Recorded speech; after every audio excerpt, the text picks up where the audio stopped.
My name is Morgana McKenzie, and I've been working in the film industry since 2016.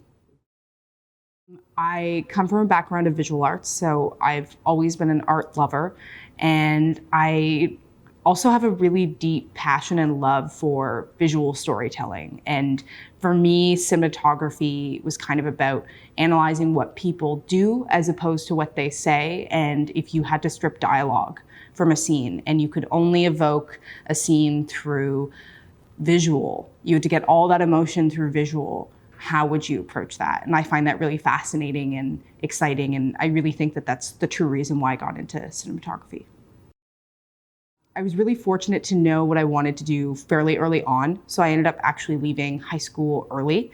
And to be honest, that was probably one of the better decisions that I've made for my career. Just working in short films that early on, I think really provided a great education for me, just being hands-on on set. And ever since then, it's just been a matter of getting set experience and working with other people and working with directors. At the end of the day, although a technical craft, it's also very social too. So I think part of my goal is to find the people that I mesh well with and work well with and stick with them and continue to find new directors to work with.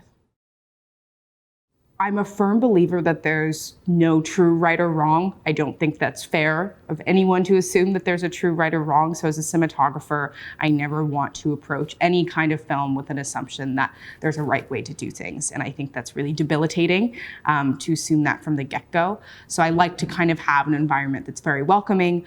I think mistakes are completely fine. I still make them. Everyone makes them. I think a lot of ego can sometimes come into sets, and I really don't feel that that's needed at all. So I think a lot of what I try to do as a cinematographer, just in terms of like the on-set feeling, I guess, is just stripping any of that away, stripping any kind of negativity or ego or superiority or a hierarchy away. On set, I see my role as trying to work as closely with the director as possible. I mentioned earlier that I don't really believe that there's a right or wrong way to do things, and because of that, I really value input from my team, and I love just being able to talk with a director and figure out the best way to capture a moment, because everyone works differently and every director thinks differently. So I think on each set, I try and approach it with like a little bit of a different mentality, just to try and get the best result possible for the project that we're working on. I think one of my biggest struggles is probably pushing back on the notion that there's a specific path that you're supposed to take and kind of specific steps that you're supposed to take in a certain order, whether that be film school or really anything for that matter. I'm not sure if it's about having resistance to what's around you, but I truly do feel that there will always be someone telling you that you're doing it wrong. And knowing that, I think it's important to figure out what you're doing right and understand what you're happy with and stick with that and move forward with learning from there. I think over-analyzing what's right and am I taking the right steps here and thinking about the big picture too much can sometimes be a little bit debilitating. And to be honest, I really do think sometimes you really just need to believe in yourself.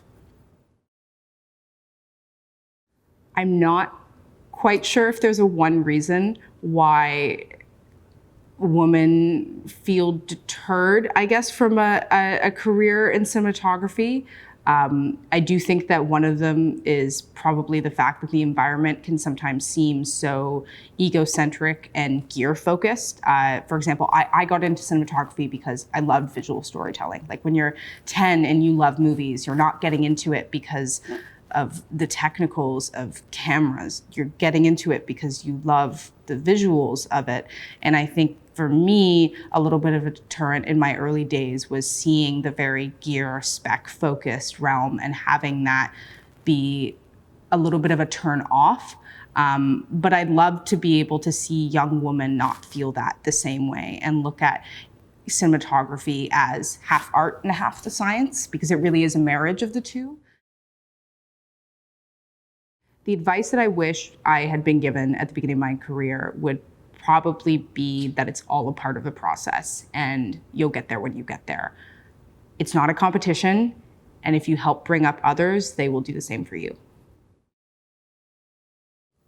I think one of the biggest lessons I've learned is that there's no ticking timer that is tracking you at all. I think that's part of the joy of honing your craft, is taking the time to work on what you're maybe not so good at and really excel at what you are.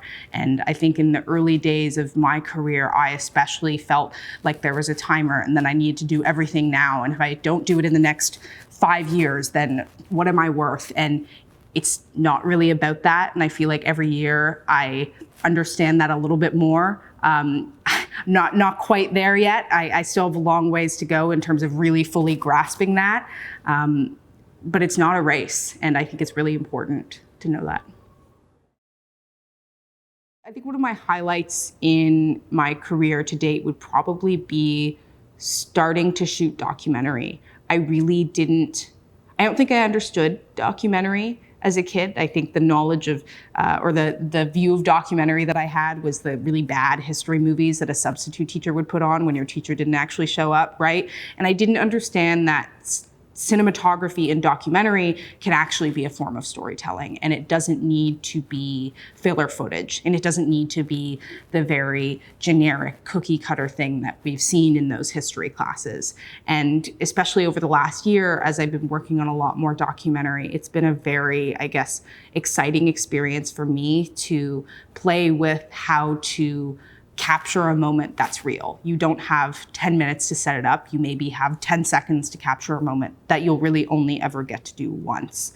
So I think that's probably I think shooting documentary has been one of the highlights of my career to date. And I really hope to continue doing it. I'm optimistic that it will change moving forward. And I think especially for me, just as an individual, I've spent a lot of reflection time, especially over the last year, thinking about how I want to behave as a cinematographer, and how that might influence younger women and younger individuals, and how I might maybe help educate the process a little bit better, to hopefully see change as time moves forward. But as of me right now, I'm not necessarily sure that I've seen an actual shift in the role yet. Hopefully soon, though. That would be cool. Yeah.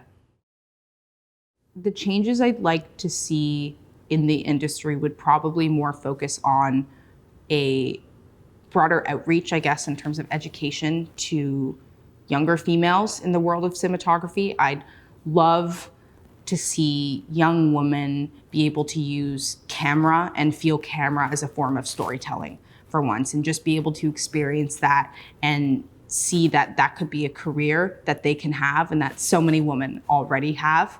I mentioned before that I feel like the gear and the technical aspects can sometimes be a really big turn off. And I know that for me, starting out in just filmmaking in general, like being interested in it as a 12-year-old, the technicals are a huge turn off.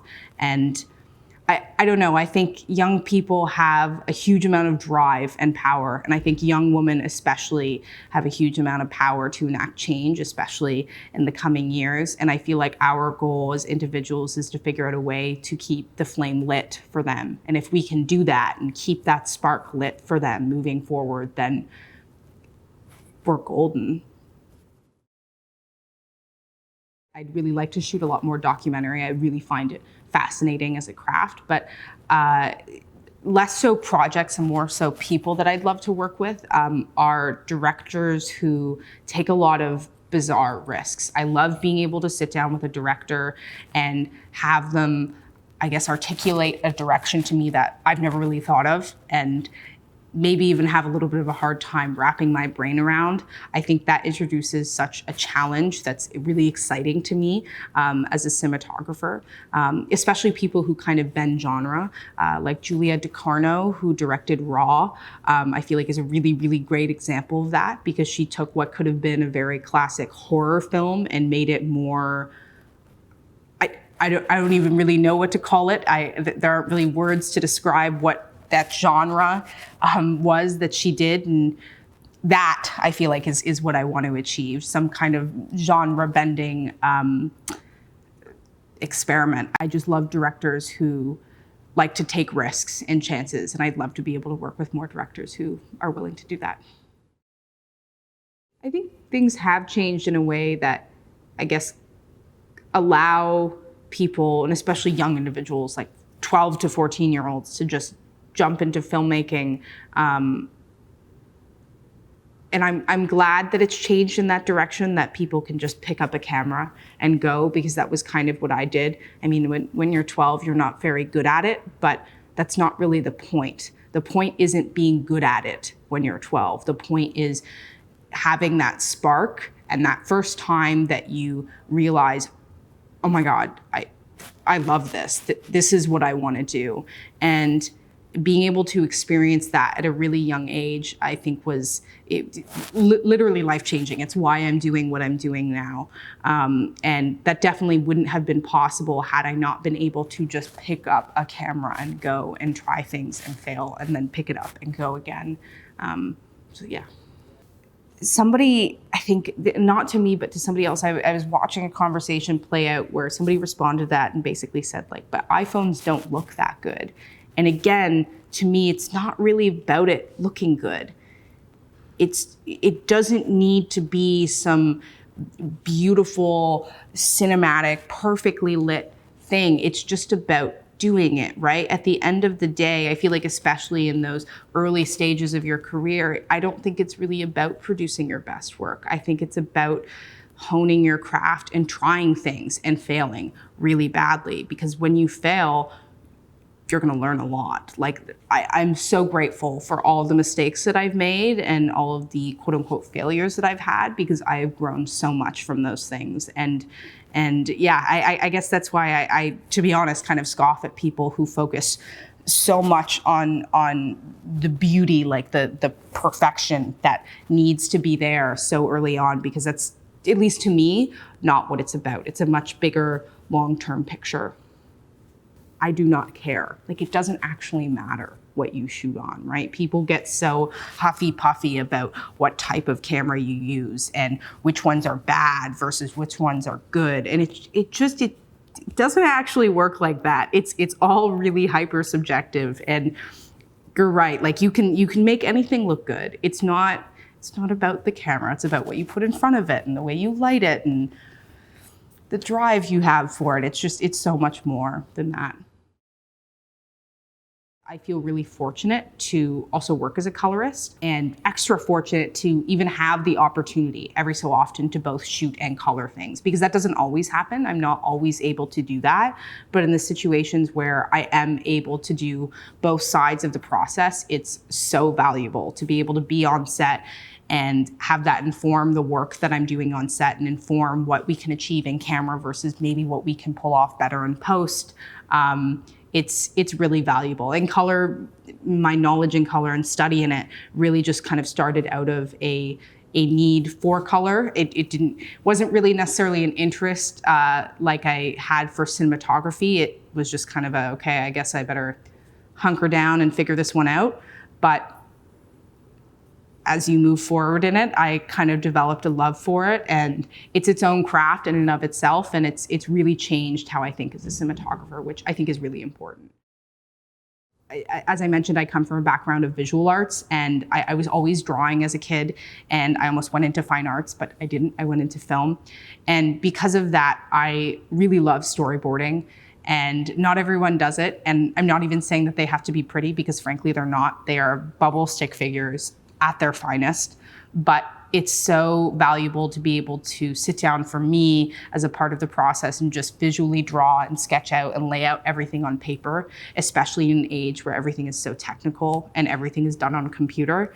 I love to be able to have a notebook that I can just open to and revisit all these past projects that I've done. And it's great. I'm doing it right now. I'm meeting with my gaffer this afternoon, and we're going to go through some old lighting floor plans that I have in that notebook and check out some old storyboards to kind of inform the new short that we're working on. And I don't know, it creates, I guess, a little bit more of a physical rooted aspect to the craft again that sometimes I feel like we miss. And for me, that's helpful. I think you can really make whatever path you want. And that sounds almost too simple, but I really think it's true. I don't think you need to follow what other people do. I think you need to figure out what you want to do, and that takes a lot of time to figure out. And I'm still figuring it out too. I've started to, and I started to in grade 11 when I left high school, but I'm still desperately figuring it out now. And you just have to find that exciting and not scary, and then you'll be okay.